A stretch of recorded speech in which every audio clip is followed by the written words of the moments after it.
It started innocently enough, as these things always do. My wife, Lydia, had been spending more time on her phone, smiling at messages, chuckling at some unseen joke.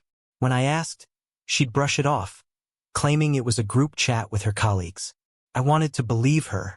For the better part of 10 years, Lydia had been my partner, my confidant, my world. But something in my gut whispered that this wasn't just about work memes. I was hesitant to act on my suspicions. I've always believed in the sanctity of trust, but there comes a point where trusting someone blindly can make you a fool.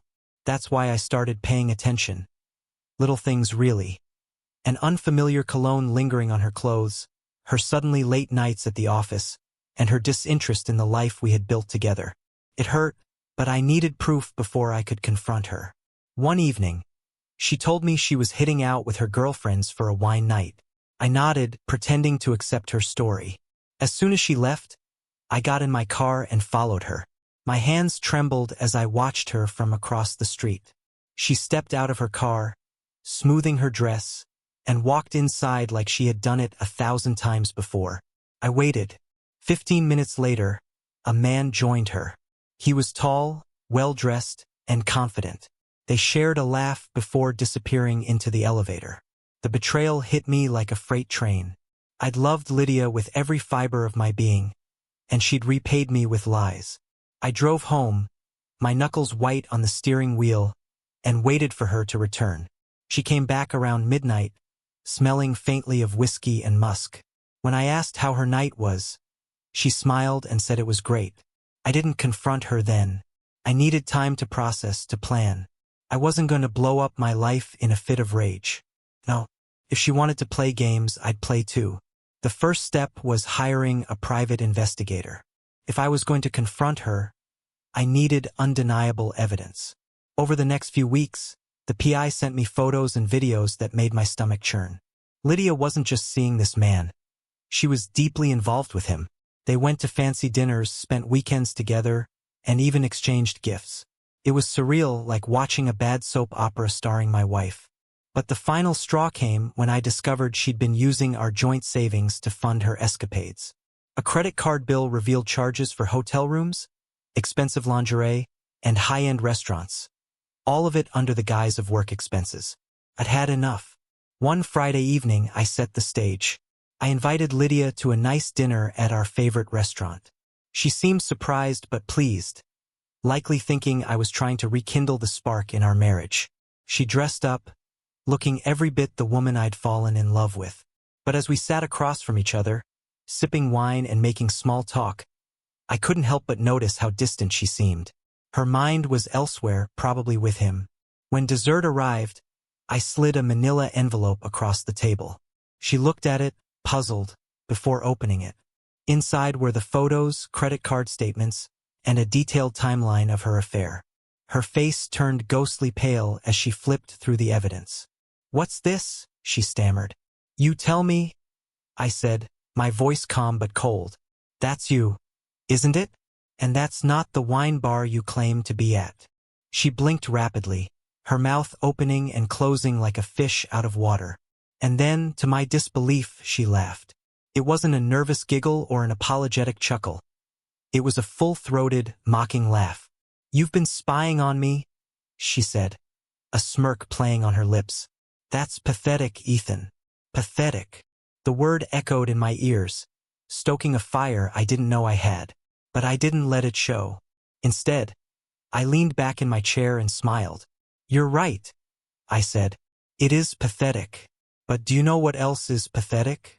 Using our hard-earned money to cheat on your husband." Her smirk faltered, but she quickly recovered. "Look, Ethan, things haven't been great between us for a while. Maybe if you'd paid more attention to me, this wouldn't have happened." Blaming me, classic deflection. I nodded, pretending to consider her words. "You might have a point," I said. "But here's the thing. I've been paying attention and I've been planning." Her eyes narrowed. "What are you talking about?" "You'll find out soon enough," I said, standing up. "Dinner's on me. Enjoy your evening." I left her sitting there, confusion and fear flickering across her face. That night, I moved out of our house and into a furnished apartment I'd secretly rented. I took only my essentials, leaving behind the memories and heartbreak. The next few weeks were a whirlwind. I'd consulted a divorce attorney long before confronting Lydia, and together we executed my plan.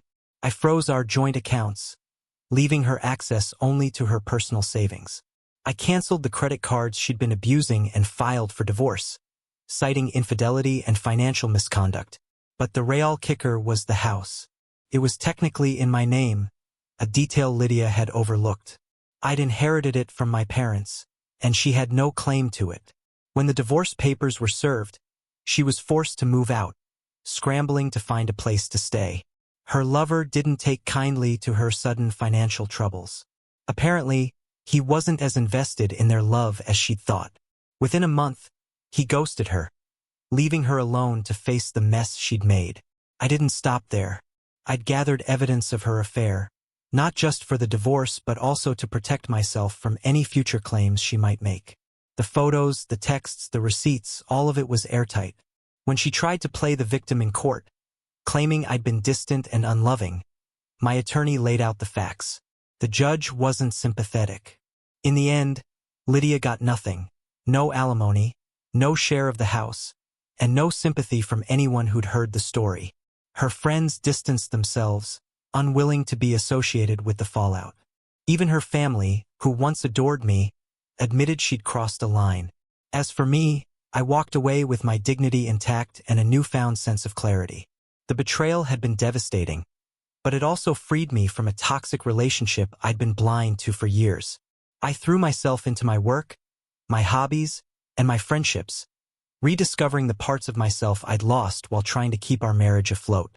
One evening, months after the dust had settled, I received a text from Lydia. It was brief but telling. "I'm sorry for everything.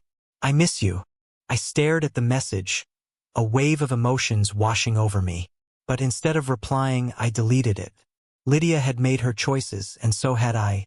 My life was finally moving forward, and there was no room for the past. Sometimes, justice isn't about revenge or making someone pay. It's about reclaiming your power, your self-respect, and your peace. And in that sense, I'd won. For the first time in years, I felt free.